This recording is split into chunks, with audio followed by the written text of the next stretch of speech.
This episode of SecuraTip is brought to you by SANS.org, the most trusted source for information security training. Use coupon code SecureBit_Tech05 at checkout to receive 5% off any course in any format. In SecuraTip Episode 5, we're going to take a look at SpiderFoot, which is an open source footprinting tool.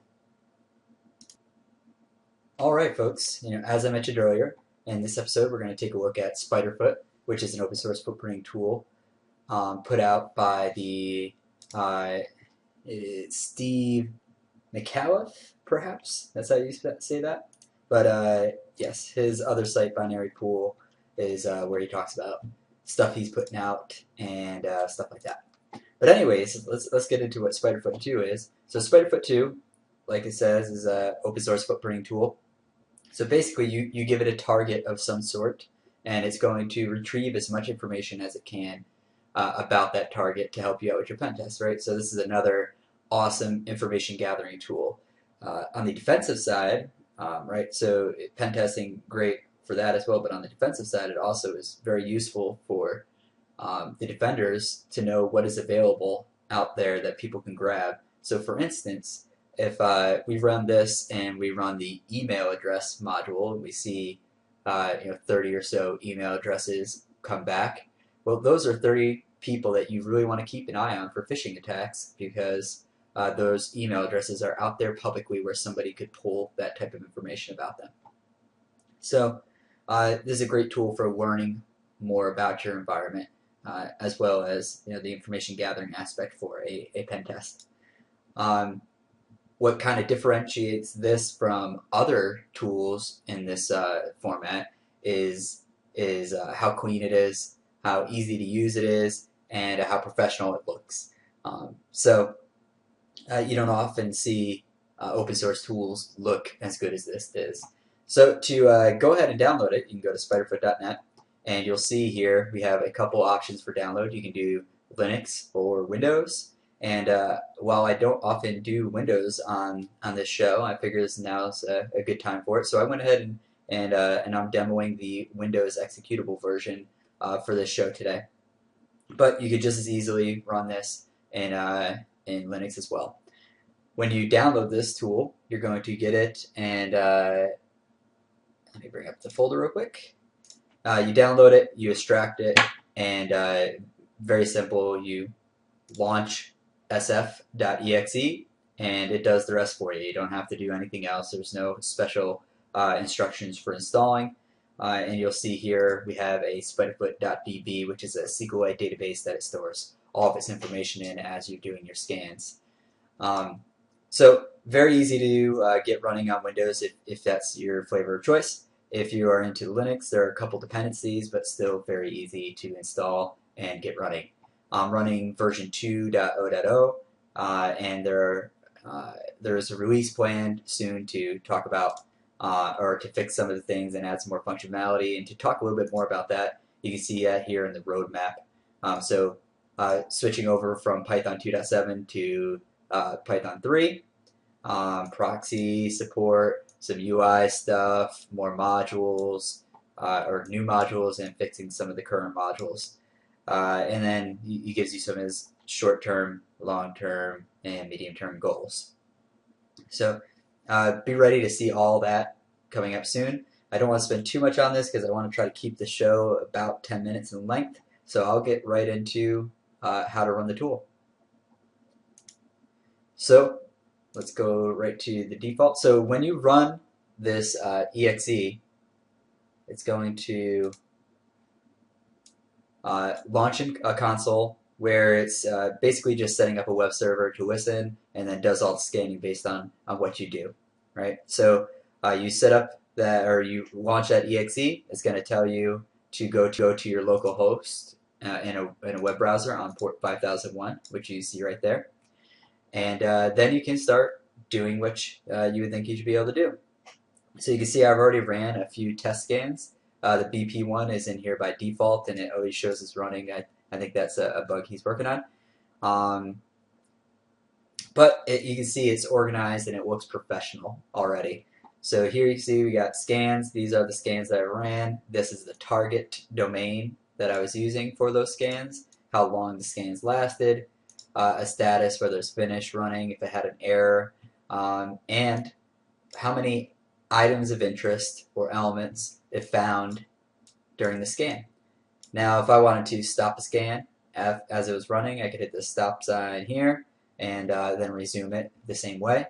And if I wanted to delete a scan entirely, I could go ahead and do so by deleting the scan with this button over here.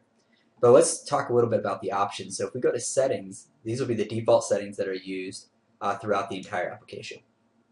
So for instance, if you're having a problem with the application and the developer wants you to give them some information so we can identify what that problem is, what that bug is, you can enable debugging, which is going to give you some more robust logging.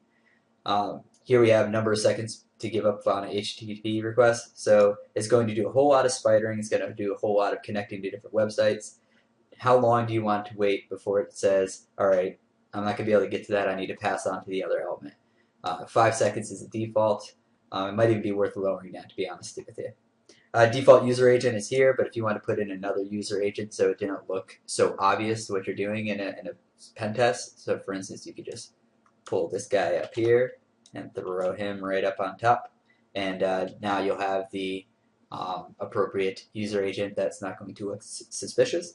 And then we have some module settings, and we'll talk a little bit about what each of these modules are in a bit, but here are some settings that are specific to each of those modules.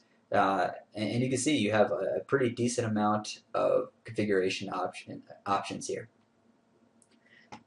If you've changed a whole bunch of stuff and suddenly things don't work anymore, you have your reset to factory default setting, and of course save changes is going to save whatever changes you made. So those are the settings for the entire session that you're working within here.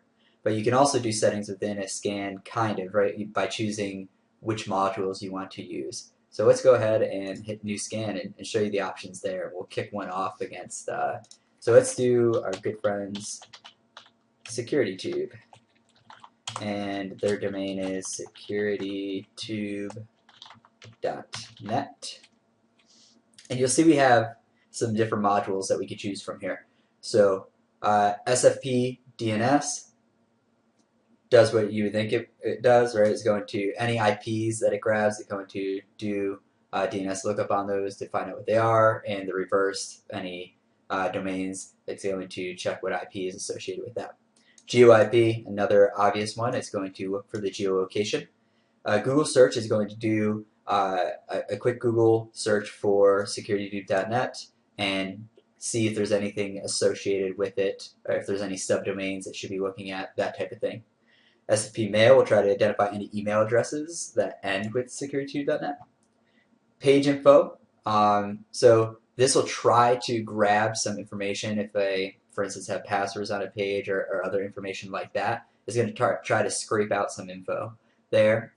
Port scan, so this should show you, really with this one and this one already, that this is not all passive. So if you're looking for a tool to be completely passive, this is not it. Well, it still could be it. You just have to disable the modules that are not as passive. And by passive, I mean this is not just looking at Google to get your information. This is actually going to the target site, sending traffic to them that they could detect if they're looking for it. All right, so port scan, it's going to do basic port scan on the ports that you had chosen in that global configuration file. We have RIPE, so it's going to pull NetBlock info, similar. It's going to try to look for similar domain names. I would go ahead and uncheck that one for now, at least in this release. I've had a lot of problems with that particular one, pulling a whole bunch of entities that it probably shouldn't have pulled out. So for the time being, I've been unchecking that. Maybe you'll have better luck with it. Spider and Store are your two main modules. These kind of have to be checked for any of this other stuff to work. So Spider is going to do what it sounds like, right? It's going to spider through web pages, and Store is where it's going to store all that information, or how it's going to store that information. Identify some subdomains, get some web banners, and try to find out other domains that may be affiliated with your domain, right? So if I, for instance, on Tech Defense, always link to SecurityTube or always link to certain sites, is going to pick them up as affiliates. So go ahead and hit run scan, and you'll see it's going to start that scan and it's going to do its thing. Now, one thing you should note here is scans are not quick depending on how many modules you choose. So for instance, on Tech Defense, you can see this took about 3 hours, maybe a little bit more to run, but it also pulled a ton of information.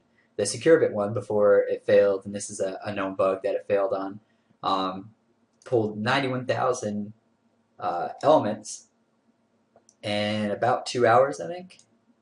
Yeah, so about 2 hours. So you can see it's pulling a massive amount of data back. So while this is running, and of course if we hit scans again, you'll see it's running and it's already pulled out some elements. But while this is running, let's go ahead and show you some of the information you can get with the Tech Defense one that I already did. So when we click Tech Defense, it's now going to give us some information specific to this scan. And this is obviously going to be a little bit slower because I have the other scan running.